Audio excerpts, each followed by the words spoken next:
Hi மக்களே, வணக்கம். இன்றைக்கு மீண்டும் ஒரு வீடியோ. எல்லோரும் எப்படி இருப்பீங்க? நீங்கள் நல்லா இருப்பீங்கன்னு நான் நம்புகிறேன். ஆனால் நானும் நல்லா இருக்கேன். ஒரே ஒரு விஷயத்த நான் சொன்னேன்.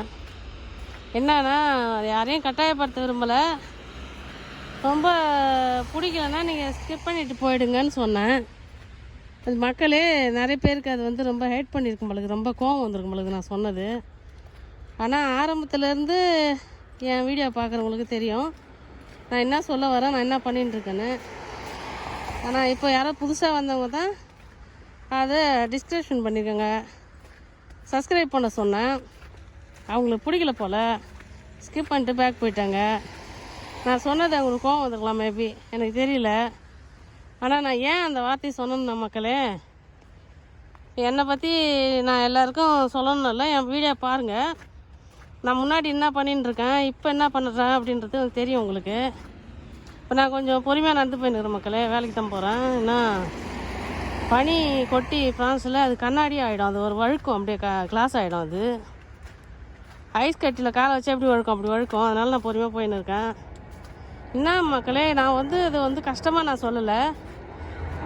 இவங்களுக்குன்னா வேறு வேலை இல்லை, எந்த வீடியோ போட்டு நினைக்கிறாங்கன்னு சொல்லிட்டு நினைக்கிறவங்களுக்கு தான் அதை சொன்னேன். தவிர எனக்கு பார்க்குறவங்க ஒரு 1000 பேர் 2000 பேர் பார்க்குறவங்களுக்கு நான் அந்த வார்த்தையை சொல்ல மாட்டேன், சொல்லலை. என்னென்னா, நிறைய வீடியோ இவங்க மாதிரி எடுத்து போஸ்ட் பண்ணியிருப்பாங்க, நம்ம லைக் போட்டுனே இருக்கணுமா அப்படின்னு நினைக்கிறவங்களுக்கு தான் நான் அப்படி சொன்னேன். முன்னாடிலாம் எனக்கு ஆதரவு கொடுத்து, எவ்வளோ பேர் ஆதரவு கொடுத்து மெசேஜ் போட்டு, அவங்க நிறைய பேர் எனக்கு கால் பண்ணியும் பேசியிருக்கிறாங்க. நீங்கள் போடுங்க, நல்லா தான் பேசுகிறீங்க, நல்லா உங்களுக்கு நடக்குது எல்லாமேன்னு. ஆனால் இதுக்காக தான் நான் அந்த வீடியோ போட்டேன் மக்களே. தப்பாக எதுவும் நான் சொல்லியிருந்தா நான் மன்னிச்சிடுங்க. அந்த வார்த்தைக்கு நான் சொல்லி தான் இருக்கக்கூடாது. யாரோ சொல்லி ஒரு 2 செகண்ட் ஆகலை, அதுங்காட்டியும் பேக் போயிட்டாங்க வேணாம் அப்படின்ட்டு. நான் ஏன்னா சொல்ல வரேன்றதே அவங்க புரிஞ்சிக்கவே இல்லை. இருந்தாலும் பரவாயில்ல. இப்போ நான் இங்கே வெளிநாட்டிலேருந்து வீடியோ போகிறேன், நல்லா சொகுசாக ஜாலியாக இருக்கிறாங்க, வீடியோ போகிறாங்கன்னு நினைக்காதீங்க. பாருங்கள், நான் நடக்கும்போதே தெரியும் உங்களுக்கு. ஐஸ் கொட்டி ஐஸ் கண்ணாடி ஆகிடுது, அப்படியே ஒரு மாதிரி ஐஸ் கட்டி ஆகிடுது. அதில் நடந்து நிறைய பேர் காலை உடச்சின்னு மண்டையை உடச்சின்னு சத்தவங்களாம் இருக்கிறாங்க. இருந்தாலும் இங்கேயும் கஷ்டம்தான்றது தான் நான் சொல்ல வரேனே தவிர வேறு ஒன்றும் இல்லை. அப்புறம் நம்ம நிலத்தில் நான் ஒண்டி இங்கே வேலை செஞ்சால் அங்கே 4 பேர் வச்சு வேலை செய்கிறேன். அதை என்னால் சமாளிக்க முடியுது. அந்த 4 பேர் வேலையை நான் ஒண்டியாக இருந்து அங்கே செய்ய முடியல.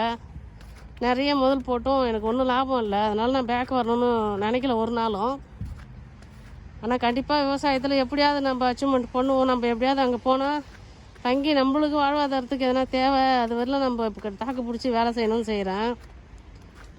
ஆனால் எப்போனாலும் நான் இப்போ நினச்சா கூட ஊருக்கு வந்துடலாம்.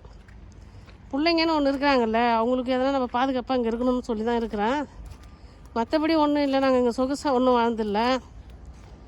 ஓகே மக்களே, இதுவே பெரிய வீடியோன்னு நினைக்கிறேன். சொல்லியிருந்தா உங்களுக்கு மனசில் எதாவது கஷ்டப்படுத்தியிருந்தா மன்னிச்சிடுங்க மக்களே. ஓகே, அடுத்த வீடியோவில் சந்திப்போம். பாய்.